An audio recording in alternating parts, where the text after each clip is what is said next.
Hear me when I call, O power of my righteousness. Thou hast enlarged me when I was in distress. Have mercy upon me, and hear my prayer. O ye sons of men, how long will ye turn my glory into shame? How long will ye love vanity and seek after leasing, Salah? But know that the I Am have set apart him that is godly for himself. The I Am will hear when I call unto him. Stand in awe and sin not. Commune with your own heart upon your bed, and be still, Salah. Offer the sacrifices of righteousness, and put your trust in the I Am. There be many that say, who will show us any good? The I Am, lift thou up the light of thy countenance upon us. Thou hast put gladness in my heart more than in the time that their corn and their wine increased. I will both lay me down in peace and sleep, for thou, O Yahweh, only makest me dwell in safety. Psalms chapter 4. Deliver me from the hands of evil spirits who have sway over the thoughts of men's hearts. And let them not lead me astray from thee, my God. Establish me and my seed that we go not astray henceforth and forevermore. Jubilees chapter 12 and verse 20. Yes, good morning, good afternoon, good evening, those of you on YouTube. Yes, this platform. And we thank God for you. And those of you that have shared this video, we say good morning and good afternoon to those of you who this video is shared with. We thank God for you too. Yes, we're in the book of Ruth, yes. Verily, verily, verily a very good book.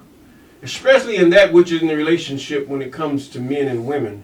And giving the young man or the older man what to look for in a woman. Yes, and also the plan of the Most High concerning this whole situation, that he took a woman of Moab, which was a descendant of Abraham, Lot, to say, and it was an incestual relationship between him and his daughters, but he took her anyway for some reason, and we can find out what reason this is by what is said and what is done in their transaction as far as this translation. Yes. Now, let us begin. We're in the book of Ruth, chapter, I believe, 3. Yes, Ruth chapter 3. The book of Ruth chapter 3, or Ruth chapter 3. It can be Ruth 1 or Ruth 3. But it's in a continuation of the writings about the judges.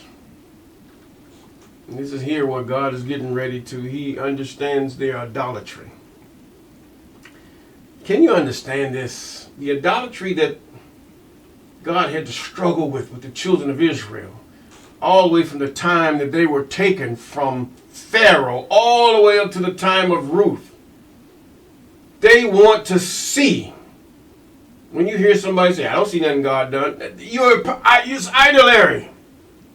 God is not here for you to see and live. No. Think about it. All the way from the time that they were 400 years in Pharaoh, God was hoping that they would somehow love him, somehow be obedient to him, somehow just love him just like the angels do up in where the realm that God is, or our Creator is. He who have wrote the laws, have conveyed the laws unto mankind since the beginning, even Adam. And now here's man have shown himself that he does not want God. He wants to see what he wants. He wants to see what the other people want. They want to see their gods. Many of you, your president is your God. Those who are in authority or the ruling class in your country is your God. Or who you think is the ruling class, but they are no better than you, to tell you the truth. They're just as poor as you. The same thing with the tribes in Africa. I mean, the people that have colonized you and now they went their way, but they're still holding on to you. And if you withdraw everything, they would be just as poor as you were. And you will be the rich. You will be the head and they will be the tail, to put it this way. But now we see Israel as in an idolatry state. Even unto this day that I am speaking to you. Still in idolatry, in that we hold man in great esteem. But yet we should hold man in our love for God, in that he says, don't covet what he has. Don't desire what he has. Don't commit adultery. See, these things, we don't get it. You don't get it. You don't get it. You may get it, but most don't. It's religion to them. But God is trying to establish a relationship with you. And your relationship, just like you love your children and you say, oh, I see your father in you. I see your mother in you. You know, not the evil people, but those who are doing what is right, what is good. Yes. And the evil, yes, you do what God has commanded or has said you should do. Eye for eye, tooth for tooth. This is a commandment. This is law. But the fact is, it's a law in Israel, not in the heathenistic world, because you would have these heathen come because it's their law. They are against God, period. They might say they're not, but they are. In their laws, they're against God. In the way they accuse and excuse, they're against God because they're not fair, regardless if it's your own baby boy. Yeah. But anyway, let's continue in this. And Ruth verse 3, verse 1. Ruth chapter 3, verse 1. Then Naomi, her mother-in-law, said unto her, my daughter, shall I not seek rest for thee, that it might be well with thee? And now is not Boaz of our kindreds, whose maiden thou wast? Behold, he winneth barley tonight at the threshing floor. Let me read this to you. It's right on the back of me too. It says, these are the words of King Lemuel in Proverbs chapter 31. He says the prophecy that his mother taught him. Now a woman, because they're different, they know another woman, but she's going to tell him something that is significant for his life and his riches and to keep his wealth and everything. This is what she said. What, my son? And what, the son of my womb? And what, the son of my vows? In other words, you're the son that came from my husband. Give not thy strength unto a woman. Say that again. Give not thy strength unto a woman, nor thy ways to that which destroys kings, which is a woman, is what he's saying. And we're going to go into a little bit more. He says here, she says, now, who can find a virtuous woman? For her price is far above rubies. The heart of her husband doth trust in her, so that he should have no need of spoil, and she will do him good and not evil all the days of her life. Yes, he will be able to rest, peace, without worrying about her out in the streets, fiddling with other men. If she's a younger woman, he's not worried about her going about googly-eyed at other younger men because, oh, he's so cute. She made her choice, and that was you. These things you have to look for. See, this thing's already in the Bible. I don't care how many gurus you have. It's already there. Psalms chapter 31. Read it, analyze it, understand it. Now let us continue. Do not be foolish, my friend, as I have in many instances. And now is not Boaz of our kindreds, whose maidens thou wast? And he winneth. This is what Naomi is saying unto Ruth. He went with barley tonight in the threshing floor. Boaz is a businessman. Boaz is not only a businessman, but he is a businessman that practiced the law. His employees, he treat according to the law and according to his love for the Most High. This is evident by the way he spoke to them. And they spoke back to him, not bowing their heads or nothing, but they looked at him apparently by just those phrases. This is a good man. She says, now wash thyself thereof and anoint thee. Don't go there stinking.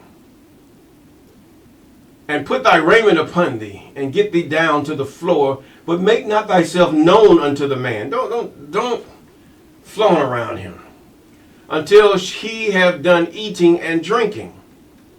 You know, let him eat, let him drink. Don't do nothing around him like that. See, this is a wise woman telling her what to do. And it shall be when he lieth down that thou shalt mark the place where he shall lie. In other words, notice. And thou shalt go in and uncover his feet. You know, ever so gently. You can imagine Ruth ever so gently just uncovering his feet. And he will tell thee what thou shalt do once you do that. And she said unto her, all that thou sayest unto me, I will do. This woman loved her deceased husband's mother. She loved the law. Now see, this is something that had passed on to David, even though she was a Moabitess, a woman from Moab, born of the children or the sons of Lot. This she did. And she went down to the floor and did according to all her mother-in-law bade her. And when Boaz had eaten and drunk, and his heart was merry, he was a little high now, he went to lie down. In other words, it made him go to sleep at night. This older man. And behold, a woman lay at his feet, and he said, who art thou? And she answered, I am Ruth, thy handmaid. Spread therefore thy skirt over thine handmaid, for thou art a near kinsman. I mean, Boaz could have took an opportunity there, because her respect for him would have allowed her not to resist, just like even Bathsheba. But he took not advantage of her like that. He was not made of that type of person. Okay? And he says in verse 10, blessed be thou of the I am, my daughter. In other words, he knew she was a younger woman. She was a kid, according to his age. But just because a woman is that young don't mean she's dumb. She's not. Like I say, a woman's, her wisdom comes from her femininity. Yes, she can be just as good as an older woman, as long as she stays within her feminine wiles or her femininity that is humble, according to as she's done. In other words, not usurping herself over any man. Now let's continue. And he said, blessed be thou of the I am, my daughter, for thou hast showed more kindness in the latter end than at the beginning, insomuch thou followest not young men, whether poor or rich. He watched her. She wasn't round flirting with the young cute men or the handsome men, big and robust chest and all this. She wasn't doing that because her thing was to extend her. She loved her husband. She loved his people. She wanted to be a part of that people. So the fact is, what did she do? She decided that I'm going to do as my mother tells me. And he watched her. She wasn't sporting. She wasn't giggling. She wasn't in the faces of the young men or the rich men. He knew that she wasn't the one that was looking for money. Neither was she one looking for the youth of a young man. See, it's not all about sex, my friend. It's about the companionship and the goals of the relationship. Yes, even if Boaz did lose his libido, still she would be there. Some kind of way they would have figured it out, but the fact is that she would be there. And he saw this. Now, an older man, note, young woman, an older man, if you deal with an older man or a man that have been taught correct, like Lamech, he's going to watch you. He's going to watch you. Before he make his move, he's going to definitely watch you hard. And before he allows you to even come in his life, even if you were the one to make the move, he has already watched you and made his assumption of you. Especially if he's a righteous man. And he said, blessed be thou that I am, my daughter. In verse 11. And now, my daughter, fear not. I will do to thee that thou requirest, for all the city of my people doth know thou art a virtuous woman. Now, this is where the judgment was made upon her. Virtuous. And that he knew that even if I chose you, I could put everything in your hand and will never have to worry about it. I can let you be in charge of my people and my flax and my barley and all these things, and won't have to worry about you flaunting yourself before young men or doing these things, because you know what you want in life. You know where you belong. He understood that. Now he goes on and he says now. He said, I will do to thee that thou requirest. In other words, she wanted to have children unto her husband. Tarry this night, and it shall be in the morning that if he will perform unto thee the part of a kinsman, well, let him do the kinsman part. But if he do not do the part of a kinsman to thee, then I will do the part of a kinsman to thee. In verse 12, let's go back a little bit. And now this is true. I am thy near kinsman. Howbeit there is a kinsman nearer than I. In other words, what he's saying is that I am not the one, baby.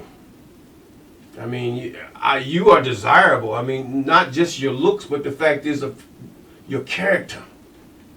Very desirable, more precious than gold, even though you have been the husband of a man before, widowed.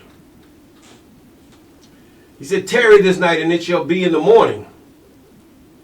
He's talking about the one nearer than he. If he will perform unto thee the part of a kinsman, well, let him do the kinsman part. But if he will not do the part of a kinsman to thee, then I will do the part of a kinsman to thee. He said, I win. Either way, I win. And she lay at his feet until the morning. This woman knew what it was all about. She understood. Very mature, virtuous.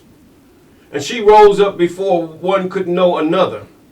And she said, let it not be known that a woman came unto the floor. And he said, let it not be known. She got up before anybody else got up and left. Ah, what a woman. But either way. And he said, bring the veil thou hast upon thee and hold it. And when she held it, he measured 6 barleys of wheat and laid it on her. And she went into the city. Not for no sex. He gave her that barley because, oh, this is just such a sweet, I wish I could marry. I wish she could be mine. I wouldn't have nothing to worry about with this woman because she knows what she wants, where she wants to go, and she's committed. She was committed to my brothers or my cousins, boys. Special. The same thing was David when he was committed to the law. And when she came unto her mother-in-law, she said, who art thou, my daughter? And she told her all that the man had done to her. And she said, these 6 measures of barley gave he me, for he said to me, go not empty, nor unto thy mother-in-law. Go not empty unto thy mother-in-law. Okay, this is what he said, okay. And then said she, sit still, my daughter, until thou know how the matter will fall, for the man will not be in rest until he have finished the thing of this day. In other words, he's not going to rest no more. Sit still. We're going to see what's going to happen. He's not going to rest. He's got to go to his kinsman, and he's got to see this thing now. You're going to hear the thing about the shoe, about the brother who would not go into his brother's wife.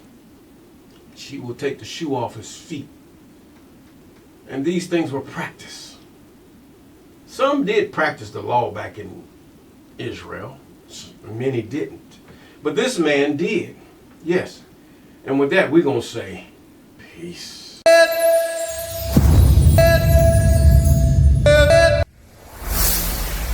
Walk with me.